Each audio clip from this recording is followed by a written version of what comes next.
Salut, aujourd'hui on va réaliser un classeur Excel qui va te permettre de suivre tes investissements en bourse, en crypto, peu importe, sur le long terme. Pour cela, on va se retrouver derrière mon ordinateur sur un fichier Excel. Donc ouvre Excel, mets en pause la vidéo et c'est parti. Alors une fois que tu es sur Excel, donc si tu veux faire le tuto en même temps que moi, ben, c'est encore mieux. Tu vas devoir déjà ici créer 3 feuilles. Donc hop, 3 feuilles. Donc la première, ça va concerner le suivi. On verra ensuite qu'est-ce que c'est. Ensuite, donc en fait, tu les renommes. Ensuite, ça va être dividende. Dividende. Et là, ça va être évolution. Ok. Donc, on va commencer par suivi, ok? Suivi, c'est vraiment, j'ai envie de dire, la plus importante. Alors ici, tu vas mettre la date. Ensuite, le type. On va voir qu'est-ce que c'est, ne t'inquiète pas. Ensuite, on va mettre le nombre, la quantité finalement. Après, le coût. Et enfin, le virement. Ok. Alors, donc là, tu peux déjà mettre ça en gras. Là, ensuite, faire un semblant de tableau. Donc, imaginons que c'est un exemple. Aujourd'hui, tu achètes 3 actions Michelin. Très bien. Donc, on met la date du jour ici, 23/11/2023. Le type, on met Michelin, parce qu'on comprend que c'est l'action Michelin. Quantité 3, ok. Et ici, tu vas mettre le prix en fait que tu as acheté. Donc, par exemple, tu as acheté l'action Michelin à 30 €. Bah, le coût, tu vas mettre 90 €. D'accord, très bien. Et par exemple, te dis, bon, maintenant que j'ai acheté mon action Michelin, sur mon compte PEA espèces, il ne me reste plus beaucoup d'argent. Donc, il faudrait que je fasse un virement de mon compte courant à mon compte PEA. Ok, pas de problème. Je prends PEA parce que moi, c'est un PEA, mais peu importe. Ça marche pour tous les investissements. Ok, ça, c'est le lendemain. Tu décides de faire un virement. Eh bien, tu vas mettre ici virement. Un virement de 500 €. Ok, donc moi, du coup, ce que j'aime bien, c'est qu'en type, je mets virement entre parenthèses 500. Je sais que c'est un virement de 500 €. Ok. Et là, je vais mettre virement 500 €. D'accord? Voilà. Et donc, tout ça, je vais déjà y mettre en monnaie. Voilà. Et là, à la fin, je vais me faire un petit total. Et donc, ça va être en fait la somme de ça. Oula, c'est D13. La somme de ça, la somme des coûts et la somme des virements. Ok. Et donc en fait, à chaque fois, tu vas pouvoir savoir combien tu as viré sur ton compte et combien derrière tu as acheté d'argent. Ok. Donc ça, c'est vraiment intéressant. Ça va permettre en fait, à chaque fois que tu fais un virement sur ton compte PEA ou à chaque fois que tu achètes une action, un ETF, peu importe, tu mets dans ce tableau ici. Ça, c'est vraiment pour avoir les mouvements de ton compte. Et ensuite, ce qui est bien, c'est que tu as le total. Ok. Sachant que ça, ce tableau Excel, moi j'en fais un par année. Donc du coup là, j'ai un classeur Excel pour 2022, un classeur Excel pour 2023 et pour 2024, je ferai la même chose. Donc ça, c'est pour le suivi de tes échanges, le suivi de tes achats, de tes virements. Ça, c'est vraiment la première feuille de ton classeur Excel. Ensuite, la deuxième feuille du classeur Excel pour suivre tes investissements, elle se présente comme celle-là. Il s'agit donc ici de répertorier les différents dividendes que tu as perçus si tu as acheté des actions qui versent des dividendes, bien entendu. Donc moi, je mets 3 éléments importants. La date, toujours, j'aime bien moi que ce soit bien tracé dans le temps. Ensuite, l'entreprise et ensuite le montant. Ok. Donc par exemple, je ne sais pas, tu as reçu il y a 3 jours, donc le 20-11-2023 de la part de, je sais pas, de Michelin, tu as reçu 10 € de dividendes, et bien tu marques 10 €. Voilà. Et là, au moins, ça va. Et pareil, donc là, tu fais ça sous forme de tableau, toujours. Tu fais un petit tableau propre. Et à la fin, tout le temps, total, tu vas faire la somme de ce montant-là. Voilà. Et à chaque fois, si tu veux insérer des cellules, tu te mets ici et tu cliques sur insérer. En fait, ça va t'insérer une ligne. Et là, tu pourras rajouter les trucs. Là, par contre, il faudra bien que tu modifies ta somme. Il faudra allonger ta somme. Voilà, il y a juste ça à faire. Et ça, c'est pareil. Ça va te permettre de savoir combien tu as perçu de dividendes sur une année.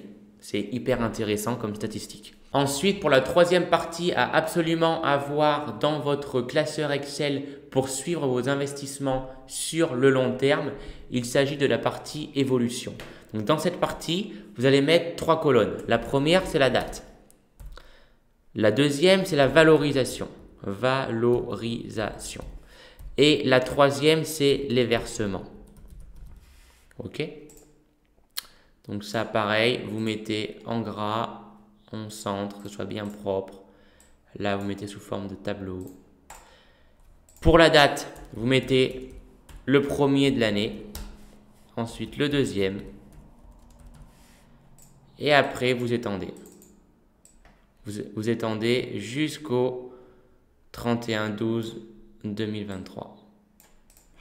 Ok, une fois que ça c'est fait, vous allez remplir la valorisation. Donc la valorisation, qu'est-ce que c'est? C'est, souvenez-vous, dans un PEA, on a une partie espèce, une partie en bourse. Nous ici, ce qui va nous intéresser, c'est la partie en bourse. Ok?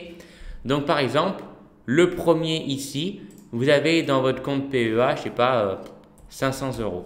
Vous allez mettre 500 euros. Après le 7, vous regardez votre compte, vous avez 525. Vous mettez 525. D'accord? Ça, c'est pas très compliqué. Et donc là, tous les mois, enfin pas tous les mois, mais toutes les semaines, vous allez essayer de compléter ce tableau. Ça va permettre d'avoir vraiment ensuite une belle courbe parce que c'est ce qu'on va tracer. Et là, ce qu'il y a ici, c'est les versements. Donc partons du principe que vous versez tous les premiers du mois 500 euros sur votre compte. Donc le 1er janvier, vous avez 500. Ensuite, le 1er février, vous avez 1000. En prenant en compte les 500 que vous avez versés avant et les 500 là. Après, vous avez ici 1500. Ensuite, le 1er avril, vous avez 2000. Ensuite, le 1er mai, vous avez 2500. Enfin bref, je pense que vous l'avez compris. Là, ensuite, pareil, il faut mettre ça sous forme de tableau. Donc, il faut une nouvelle fois tout sélectionner. Bon, bref. Voilà. Donc là, vous versez 500 euros. On part du principe que vous avez acheté pour 500 euros d'actions. On arrondit. Après, vous faites votre relevé toutes les semaines de votre compte PEA, votre compte crypto, de ce que vous voulez. Ça, là, le classeur Excel qu'on est en train de faire, c'est valable pour tout et n'importe quoi. Donc, toutes les semaines, vous relevez votre valorisation. Donc, par exemple, le 13, vous avez 546. Oula, j'ai mis un chiffre de trop. Le 19, vous avez 524. Le 27, vous avez 566. Et voilà. Après, vous avez 1000 euros. Donc, après, vous avez 1020 euros. Enfin, voilà. Et d'après tout ça, une dernière étape, on va le tracer. Donc, vous sélectionnez tout le tableau. Vous faites insertion. Ici, nuage de points. Et là, vous allez tracer le tableau. OK? Donc, hop. Pour le mettre en haut, le tableau, vous faites CTRL-X sur le tableau et CTRL-V ici.